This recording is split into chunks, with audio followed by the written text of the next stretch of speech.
Assalamualaikum warahmatullahi wabarakatuh. Nama saya Ira Hanitatur Rahma, NIM 138. Dalam video kali ini saya akan menjelaskan tentang studi kelayakan bisnis pada toko Hidayah yang berada di Desa Mucek Tengah, Kecamatan Lenteng, Kabupaten Sumeneb. Dalam analisis ini menggunakan beberapa aspek. Yang pertama aspek teknis, yang kedua aspek pasar dan pemasaran, yang ketiga ada aspek manajemen organisasi, yang keempat ada aspek AMDAL, yang kelima ada aspek finansial, dan yang terakhir ada aspek sosial, ekonomi, dan budaya. Nah, yang pertama ada aspek teknis. Di sini dalam toko ini menggunakan tiga faktor. Yang pertama lokasi, yang kedua layout, dan yang ketiga luas produksi. Untuk lokasinya sendiri, toko ini berlokasi di Desa Mucek Tengah, Kecamatan Lenteng, Kabupaten Sumeneb. Sedangkan untuk kedekatan dengan konsumen atau pasar cukup dekat, sekitar 15 menit perjalanan. Sehingga dapat dikatakan dari kedekatan ini bisa dikatakan layak.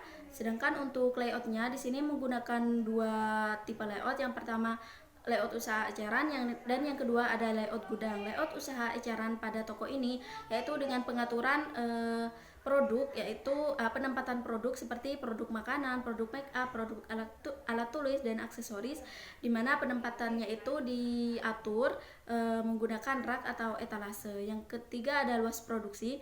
Untuk luas produksinya, produk yang dijual di toko ini yaitu mulai dari sembako, aksesoris, make up, obat-obatan, alat tulis, dan perabotan rumah tangga.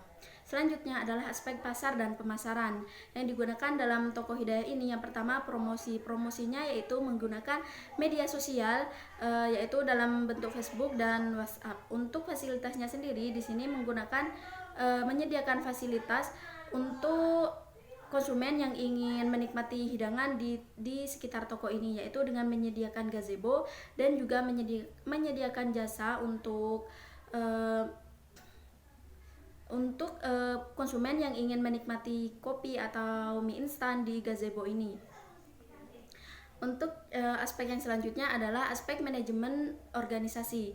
Yang pertama ada planning atau perencanaan, yaitu mengenai perencanaan produk, persediaan, perawatan alat-alat, dan lain-lain. Sedangkan untuk struktur organisasi masih belum terbentuk karena untuk manajemen sumber daya manusianya atau karyawannya merupakan dari keluarga sendiri. Sedangkan untuk manajemen waktu yaitu dilakukan dengan mengatur persediaan produk, kapan pemiliknya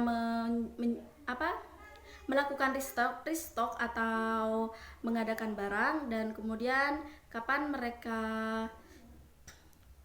melakukan pengecekan atau pengelolaan terhadap persediaan produk.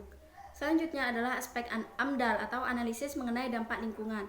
Dampak dari adanya toko Hidayah ini yaitu adanya penumpukan sampah atau meningkatnya sampah di desa ini, sehingga dalam rangka mengendalikan dampak tersebut, toko ini menyediakan beberapa tempat sampah di sekitar toko dan juga melakukan pengelolaan terhadap sampah, seperti memisahkan sampah botol air mineral untuk didaur ulang, kemudian dijual, kemudian didaur ulang, sehingga toko ini mendapatkan keuntungan. Selanjutnya adalah aspek finansial. Dari aspek finansial ini dianalisis biaya tetap dan biaya variabel. Dapat kita lihat di sini biaya tetap dan biaya variabelnya. Kemudian di total yaitu sebesar 11.850.000 dan 12.505.667. Sedangkan untuk penerimaan tiap harinya yaitu sebesar 1 juta. Nah, dari penerimaan ini maka untuk satu bulannya penerimaan dari toko ini yaitu sebesar 30 juta, sehingga dapat diketahui keuntungannya dalam tiap bulan yaitu sebesar 17 juta. Nah, dari perhitungan tersebut maka selanjutnya kita cari untuk RC rasio dan BC rasio.